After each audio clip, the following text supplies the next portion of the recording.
Welcome to the Political Refs with Justin Criddle, Dan Snell, and Jesse Hall. Blowing the whistle on Washington, D.C.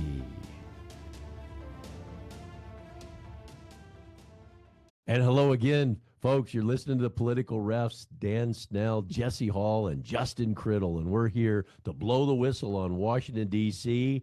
and the behavior, the words, and the conduct that we see each week. We're bringing basketball officiating and covering and adjudicating, as we do on the court. We're adjudicating the activities of our nation's leaders. And so we get going. We have a shot clock. You see the shot clock right there. We have a shot clock. It'll be green and then yellow and then red. That's to keep us on target. So we're going to get going each week. We're going to start off. Justin Criddle, take it away. What's our first topic?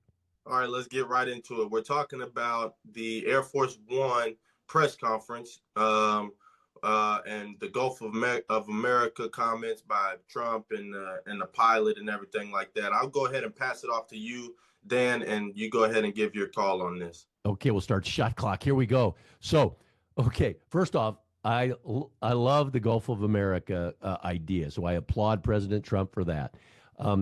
The couple things right away, and I may sound like Jesse here, but I got to give him a technical foul for two things. One, in his confidence, shall we say, arrogance in himself, he says that press conference or naming the Gulf of America, which he already did 2 weeks ago, and it's already been changed in the map, so they're rehashing it just for PR. But he says that's bigger than the Super Bowl. Mr. President, you're signing a document on Air Force One while you're flying over the Gulf is not bigger than the Super Bowl. The Super Bowl is bigger for Americans. Secondly, while interviewing one of the Huffington Post, I think, he looks at him. They ask a question. It's a stupid question. Where are you from? And he says, "Oh, HuffPost, I thought you were dead. I thought you were dead. Nobody listens." To me, that's technical. So, Jess, I made it. Let's start shot clock. There we go. What you got, Jess? Thank you. Well, the Air Force One thing I thought was pretty comical because when the pilot goes over and he says, we're, I guess they were departing from New Orleans or arriving, I don't remember which, but he made the statement about going over the Gulf of America. And it was like, you got to be kidding me. All of a sudden you're going to change something that's been there forever and a day. And now here in the next, I guess, I don't know how many days, we're going to go from the Gulf of Mexico, which I feel is a total insult to that entire country for our president to say what he said. And I don't know, it just seems like, every week, every day, at least twice a day, it's kind of like that one-a-day vitamin, I guess. He's taking twice a day. He's just getting totally out of hand. And so let's forgive the guy again for being obnoxious, I guess. There you go. So you just let it pass. You look the other way. Okay, so now we have, folks, you know how sometimes referees have to come together. I gave technical foul. I like the idea of the Gulf of America, but I gave him a technical foul in unsportsmanlike conduct. And Jesse, you didn't want to change it. No, Justin, you're the tiebreaker, so let's see what you have to say. Not only am I the tiebreaker, but I'm the R. So guess what? We're not calling a technical foul. There's no technical foul. And here's the thing. Why is it not bigger than the Super Bowl? Who's going to remember in 100 years that the Eagles won the Super Bowl last night? And who's gonna remember in 100 years that the Gulf of America is now the Gulf of America? Everybody. See, nobody's going to remember anything about the Super Bowl in 100 years, but everybody will refer to the Gulf of America as the Gulf of America 100 years from now. So here's the thing about leaders. Sometimes, see, as parents, you have to do things that your children don't quite accept or understand, but for the longevity of their life is the best thing to do. For the best thing for this country is to make this country first. Okay? Why should it be Gulf of America? Why should it be Gulf of Mexico? I mean, why is that not our decision? Why is it not bigger than the Super Bowl? The Super Bowl does not mean anything in the grand scheme of things. The establishment and the stability of America means a whole lot more to ourselves, our family, and our children over the course of time than the Super Bowl. So no technical foul, Gulf of America, let's do it. Oh, I love it. You know, Jess, that great comments, by the way, Justin. And Jess and It I, was. we probably have officiated so many games. Sometimes you get a little the older you are, so it's good to have a young, fresh, dynamic, articulate, smart, good points there, Justin. So wow, that's why we call it the political refs, because when refs get together, sometimes you see those refs getting together on the court, they talk about stuff, and we would have probably got in that huddle. And Jess, I would have said, Justin, you're right. You're right. Yeah. So good call there on that. And so what's our next topic? Jesse, what's our next topic? Tariffs, markets, and consumer prices. So the tariffs, the Trump tariffs. Well, Justin, any thoughts? We got the tariffs. No thoughts, no call on it.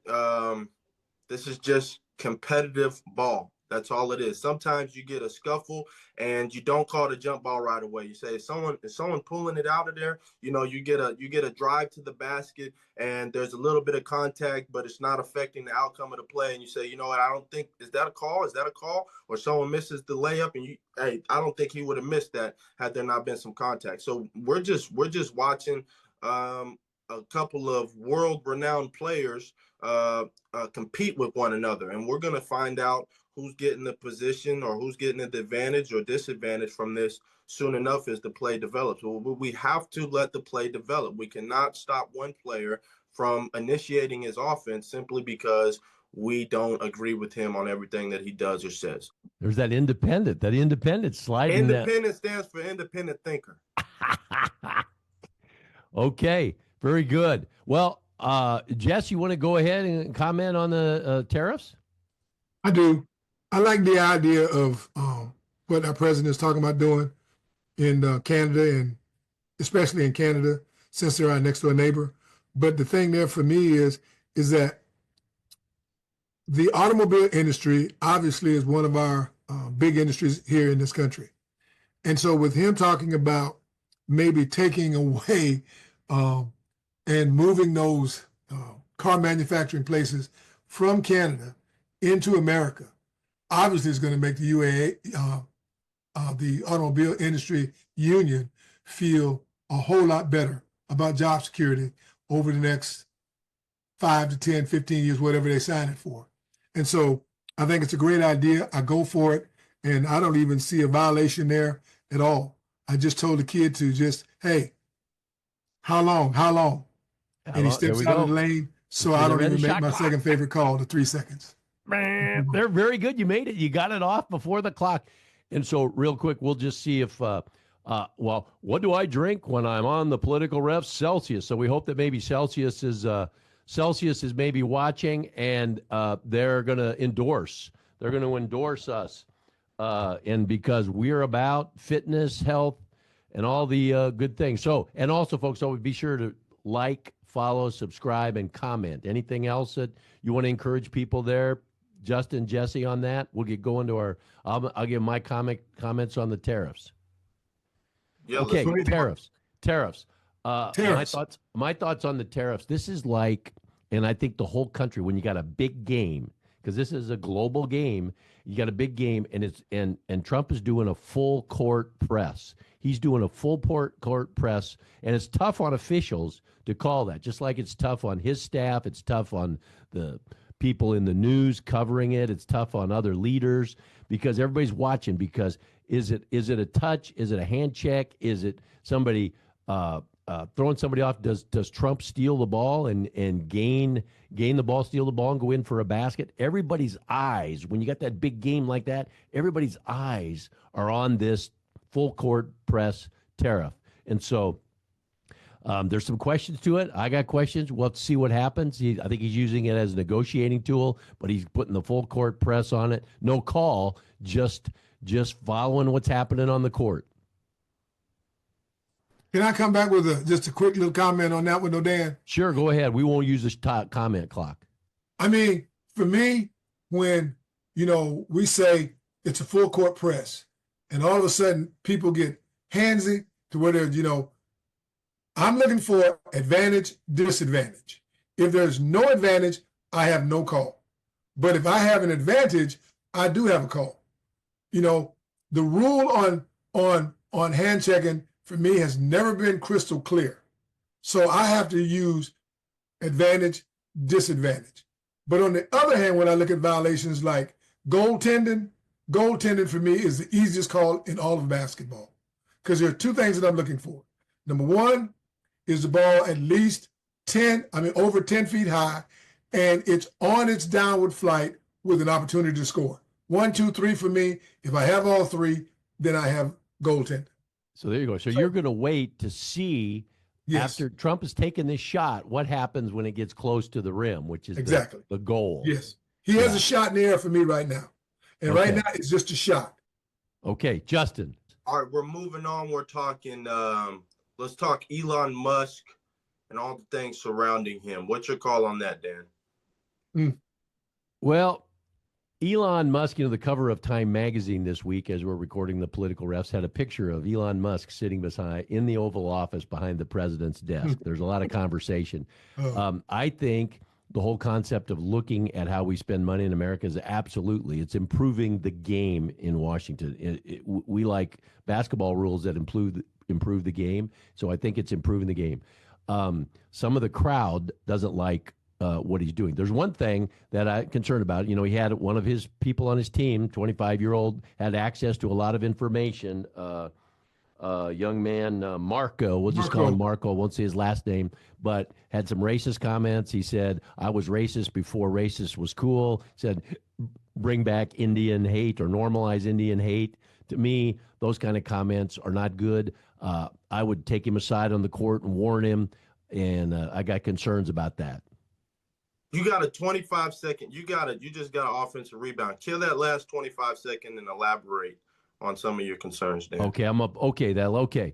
So my concerns are for anyone of any race, or even a single white older male. When anyone is saying that you are against a particular entity, I don't like that, and I think that this young man, he's immature.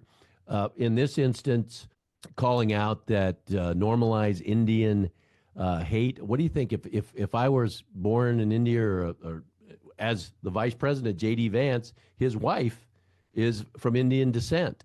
Now, I thought he had a full of grace comment where he said, maybe we should bring it back. I don't like it. Here's what I don't like. I don't like it when people use social media, and Elon Musk put a poll out there and said, now, should I bring this Marco back? And I just think that's from a sportsmanship conduct. I think that player on his team needs to sit. He shouldn't be back in the game. I don't think he should be back in the game because it's all it's going to do is stir up more emotion in the court, in this case in Washington, D.C. Okay. What do you got, Jesse? Well, for me, rather than talk about this guy, Marco, I want to move with Elon Musk and Department of Education, if I'm allowed to do that. Because being in education for over 40 years, I suppose, one of the things that I learned was that there's over 50 different Department of Educations in this country. And those are some very good paying jobs. But I've often asked the question, what do those individuals do for educating our children? And having spent the majority of my time within the inner city, we could have taken a lot of that money that's used in the different states that I've worked in and put it right back into the regular system, and we would have benefited a lot of families. So for me, the Department of Education, and they're talking about overhauling it, I don't have a problem with it at all. At the buzzer. Got it. At the buzzer. He keeps getting it off. I mean, he's just hitting it right at the buzzer, isn't he? Okay. Right, give me my minute. I just got the ball. We're inbound. Okay. Coming down the court. Okay. I got a full minute on the shot clock. Now, here's the thing. Okay. In regards to not letting someone back on the playing surface based on their comments, that was not the position that people took in regards to, if you don't vote for me, I'm not black. I mean, if you don't vote for me, you're not black. Or the comments made 30, 40 years before when if you have a piece of crack this big, you're going to prison for life, and yet your son is smoking crack on video, and he's not going to prison for life. So these are the types of things I don't mind him being removed from the playing surface. What I mind is the inability to call it both ways.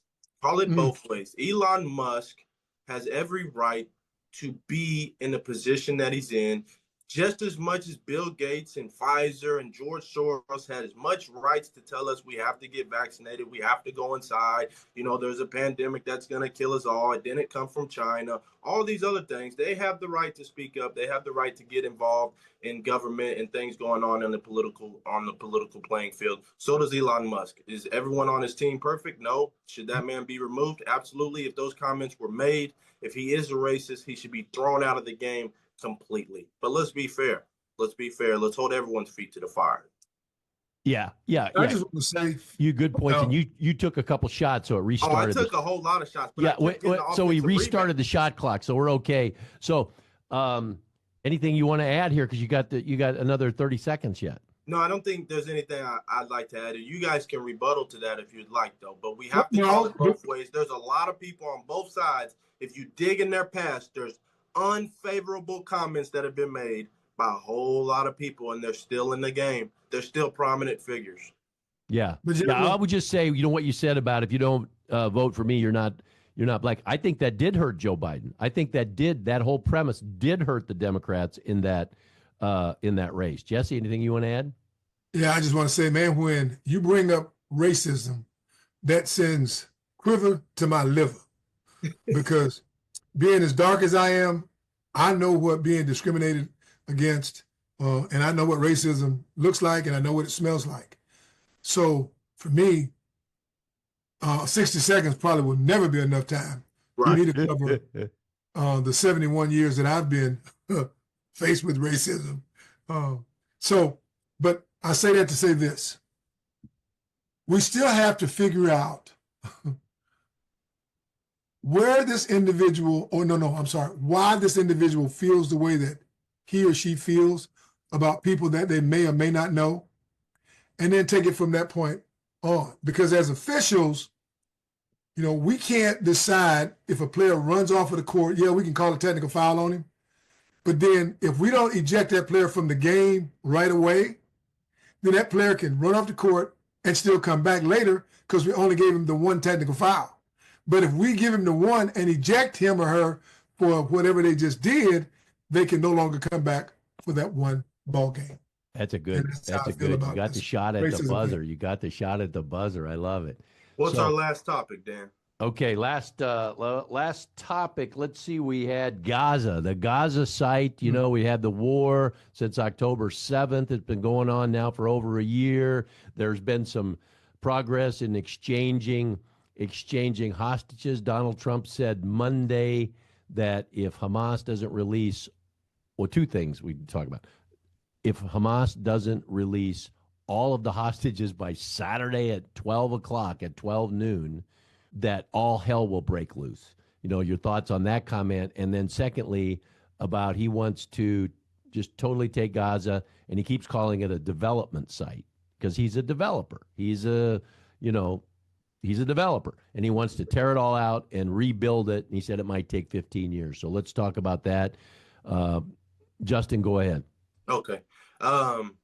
Let's talk about that. So the last time he made the comment, and he made it several times on one press conference, that all hell would break loose if such and such thing didn't take place by such and such date.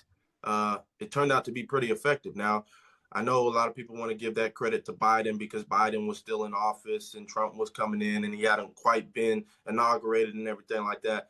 But the hostages were held hostage for over 8 months on Biden's watch. And within 8 days of Trump making the promise that all hell would break loose, things broke in our favor. So, I mean, if that's his method to get things done for America, that's his method. I hope all hell doesn't break loose in regards to what hell really entails. But as far as Gaza, rebuild it. You took a shot here. You get extra time. You took a couple shots. You got the rebound. Yeah, rebuild it. I suppose so. I wouldn't want to see. Here's the thing: America and its citizens do a lot and work hard to keep the country standing. I mean, we have a whole lot of indifferences in this country with one another, and yet we don't tear each other's houses down. We don't tear each other's neighborhoods down. Sometimes we tear our own stuff up in riots and different things like that. But what with all the differences in America, we don't turn ourselves to rubble and then ask China to come rebuild us, ask Russia to come rebuild us, ask Mexico to come rebuild us, ask the Middle East to come rebuild us. I don't want to see tax dollars going to rebuilding someone else's conflicts and conflicts that haven't been resolved over hundreds of years.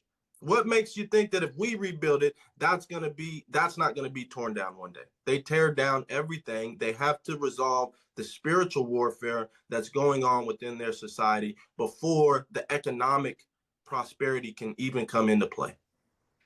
There we have it. We had a shot clock violation. We got to check with the table. We're going to give you the extra time because you actually did take a shot. It was just the table. So instead of the signal for shot clock violation, the table got it wrong. They didn't see that you put that ball. That's up. Part of the game. I had all types of shot clock violations. Yeah. Today. So anyway, not really.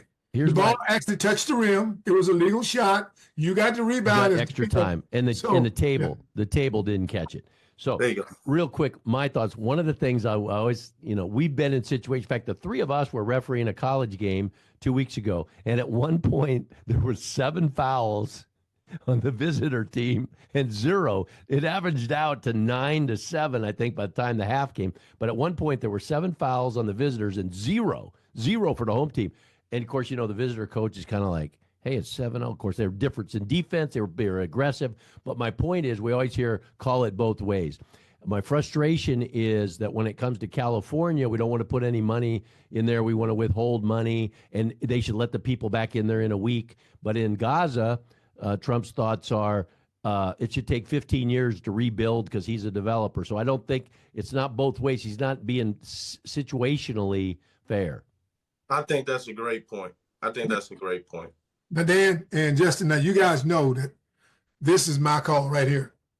If a coach says to me the fouls are 7-0, I'm going to tell him, no, coach, you got that wrong. It's now 8-0. But see, you're playing with my integrity when you tell me it's 7 to love. Tell me which one of the 7 you want me to call back. Because if I have to make it 9-0, that means you get to leave.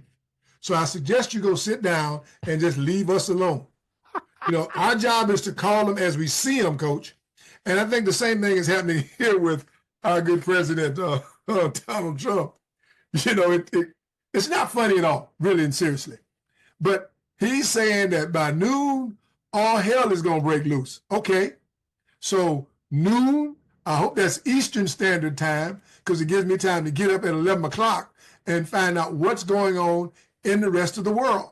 Because as a parent, and I think I just got a rebounder, so let me just kind of get this shot. Yeah, you did. You got a rebound. You got all right, hold that buzzer just a minute. But now that we've got this situation going, and here it is, 2 o'clock in the afternoon, and we haven't done anything Eastern Standard Time, then where do we go from there? We've put our best shot out there. Not really, because if all hell's going to break loose, that shot's going to be there by noon if they're not released. And so I think for the good of the families that are involved, they need to know that, somebody is serious about the release of not just some of the hostages, but all of the hostages so that they can return, I think Justin brought that earlier, so that they can return back to their family and their loved ones and get on with life. That's just my little take on it, but it would definitely be a technical foul for me. Okay, Justin, anything you want to add to that or anything?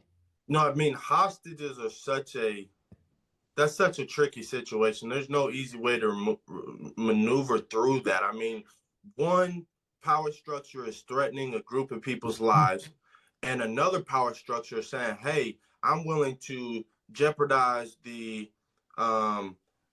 the peace within all of our nations if you're not going to give me those handful of people back. So it's such a tough situation when America finds itself in this position where we have hostages, and now you have to leverage so much for so little. But at the same time, you don't want to say that the hostages' lives doesn't mean anything. And you wouldn't want yourself in that position either. So, I mean, look, I hope that the hostages are released and it doesn't have to escalate into bombs or wars or, troops being sent anywhere or anything like that, So let's just pray for the best. And more than anything, pray that the leaders of the world can just stop being tyrants all the time and leveraging catastrophic events versus one another and just do the right thing. Just go about your day. You don't have to be in war. You don't have to take hostages. You don't have to be ridiculous. Just try to live. Yeah, But- great But thought. Justin, Yeah, go ahead, Jess. I was going to say, I agree with you wholeheartedly. But when you don't know what right is, it's hard to say who's right and who's wrong. There are standards already set. And gentlemen, when we go against the standards that are already set, we set ourselves up for failure. And I'm not preaching. I'm just saying what I'm saying, that until we understand what somebody means, what's right and what's wrong, and then there is a reference that we can all agree on, and at this point in my life, I'm not real sure that we'll ever come to that agreement. But for those of us who think that we know what that is, it's our responsibility to make sure that that happens during our lifetime. Good thoughts. The only thing, I will add this. We've all, all referees out there, or even news media, whoever it is, we've all heard, we've heard players on the court, or we've heard coaches where they're just chirp, chirp, chirp every time down the court. He's pulling on the jersey. He's traveling, oh, hey, they're banging my player. Hey, this guy, hey, watch this guy. And I know one time I said to a coach, and after he'd been talking the whole game, I said, Coach, you got like a sideline radio program going on, because you're commenting on everything. You got a sports talk show going right here live from the bench because you're commenting on everything. And he laughed and he shut up. But my point is on this, Donald Trump says a lot of stuff, and 90% of the stuff I think Americans like, but it's that 10% that, whether it's referees, we start every game fresh, but referees do talk about coach or player or whatever that talks a lot, and they get themselves in trouble because somebody is going to hold a grudge in Washington, D.C. or in the basketball court. And I think he sometimes talks too much. He blusters. Made it at the buzzer. But then, speaking of, referees and saying that, we don't hold grudges, and really and truly we don't. But I'm telling you, all the referees that I've met over 55 years, the majority of them have what I call elephant memory. When they walk into an arena, they remember everything that was said, good or bad. And sometimes you're able to take bad situations and make really, really good situations out of them. Yeah. I remember one time I was in North Dakota, and if you know anything about North Dakota, there aren't a whole lot of folks out there that look like me. And so we're at a timeout, and this guy and I was having one of those nights to where I felt like, man, it's cold out here. I'm, 800 miles away from home, and the wife is giving me a hard time about the kids, and here you are talking about a fan giving me a hard time. And he said, Jesse, you're horrible. I didn't say nothing. Rebound.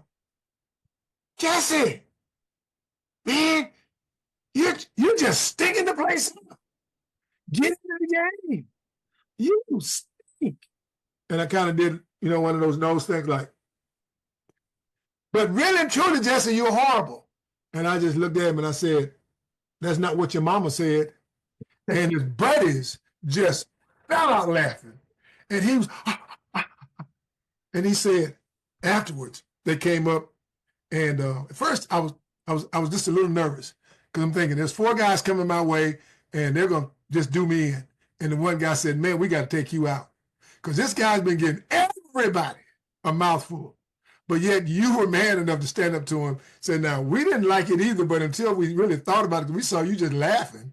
We knew you were just giving it right back to him the way he was, like he was giving it to you. And so I say sometimes we do show the other side that we are who we are. Made it at the buzzer. Yeah. Yeah. Yeah. My only thoughts are, and my parents always said, whoever the president of the United States, you support him. And I think all Americans should do that. It doesn't matter how people feel. If they're the president of the United States, we should honor. If they're the governor, if they're the mayor, if you don't like them, then move on, go recruit. Just like in sports, we go in basketball, let's go recruit. Let's go get Luka, trade him from Dallas to LA, but let's get somebody that you can support.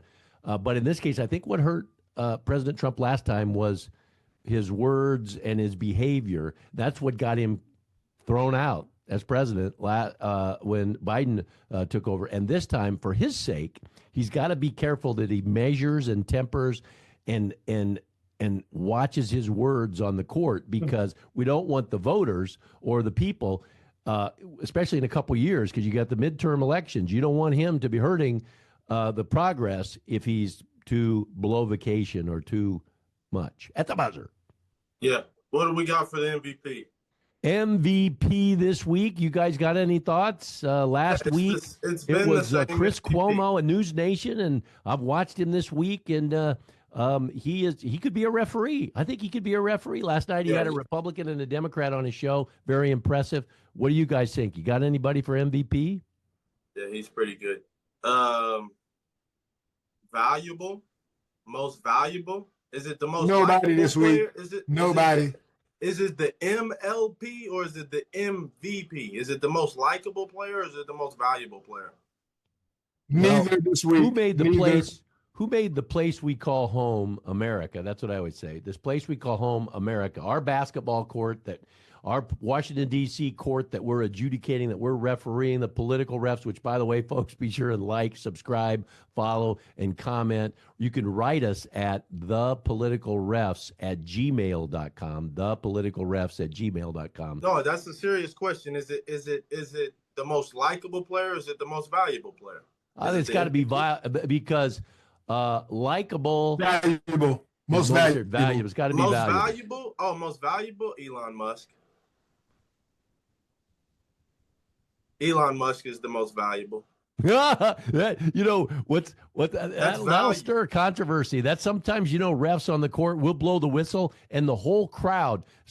That's like maybe a block charge. Was it a charge or was it a block?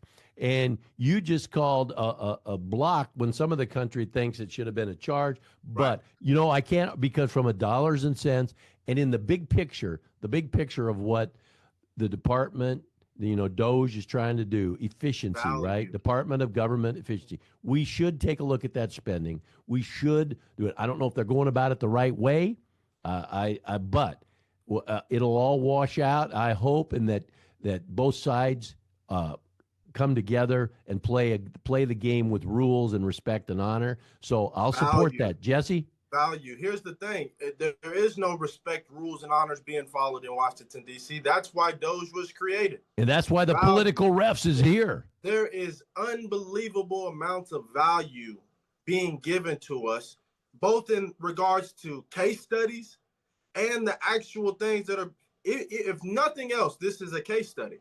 What happens when this type of thing takes place? What happens when individuals actually take it upon themselves to hold accountable the people who have been voted in by the people to represent the people? And you see the people who have been voted in, they're freaking out. So that kind of scares me. If I get to poking around, if I've been in 13 of your rooms and I walk into the 14th room and I start poking around in your big, lovely mansion and you start getting nervous, I think I'm in the right room. I think I found the diamonds. I think I found the hidden bodies. So the big players who have been voted in are nervous, and I think that there's a good reason they're nervous, because Elon Musk and them are poking around in the right room. Okay. Elon Musk MVP, Jess. Justin nominated. I say yay. What say you? Well, only because, let me see how I want to say this. remember I brought up the Department of Education. Yep. Yeah. That's part of Elon's Department of Government Expenses program. And because I think that that's such a great idea, and he's the individual that I believe actually pushed that thing through, or at least brought it to the table. And I don't want to be hypocritical and say, oh, no, I'm not in agreement, because I do like that part of it. I like the whole idea. And see, I don't have to necessarily agree with everything that Mr. Musk is talking about putting into place, but because he's looking out for the good of all of us known as taxpayers. Yeah. Each and every one of us. Yeah, good point. You know, Elon I Musk. won't support his concept. There we go. So Elon, if you're watching this, you got 300. You are the political ref's most MVP. valuable player, Yes. Elon Musk. You know, he has a lot of good ideas, right? The light bulb. I think the light bulb pops up on his head. Boom, boom, boom, boom. The light bulb. I mean, he probably in basketball, he probably would have invented the Euro step, or he would have invented the 3-point shot, because he's very innovative. I think actually, Well, he wouldn't like me as a from basketball the player, because future. to I think me, the he's Euro. 200 years from the future, and he came back in a time machine because he's so darn ingenious and smart. Sometimes I don't always like everything, and there's going to be people that go, oh, I'm not watching those guys anymore. But hey, you got to give credit where credit is due. He's trying to do something good. He doesn't know exactly how to do the process, but that's our MVP, Elon Musk. Ladies and gentlemen, you've been watching the Political Ref. Dan, before you go, Okay. I just want to comment on that Euro step. I just want to comment on the Euro step. For me, the Euro step is the hardest call in all of basketball, without a doubt. Well, that's what people say about 90% Elon of the Musk. time, Sometimes, have you ever worked a game where the scores table gets mad at us because they think we're elongating the game? So this week, I look at myself. We probably elongated the game. They always want it to go quick. And our listeners, viewers, the Political Refs, Jesse Hall, Justin Criddle, Dan Snell, like, subscribe, and follow us. Comment on us. The Political Refs at gmail.com. You can write us. And this week, the Political Refs, we had Elon Musk MVP. And so, anything in closing, gentlemen, you want to add? No, I would like to see Vivek Ramaswamy join that team again. I mean, he kind of like the token. He's kind of like the token guy. He was a part of it in the beginning, and there's an Indian for you. Yeah. You know, and it kind of seems that he's been excluded. I don't know if that was his own personal decision or if he had just given the supposedly authority. it was his decision. He's going to run for governor of Ohio. And I do some radio interviews with Ohio stations, so I'll keep us up to date on what they think in Ohio Very about. nice. I like Vivek Ramaswamy. I wish he was still on the national stage and part of the team that's doing everything that they're doing. A lot's been done in the first 3 weeks. As a player, I didn't mean to interrupt you. Sorry. As a player on the court, I think he's very much matured more quickly than a lot of the players. He understands how to conduct himself on the court, and so I think he could have a great, bright future. Folks, the Political Refs, Jesse Hall, Justin Criddle, and Dan Snell. Hey, share this with somebody. Go, these guys, it's the first ever in the history of media. See you soon.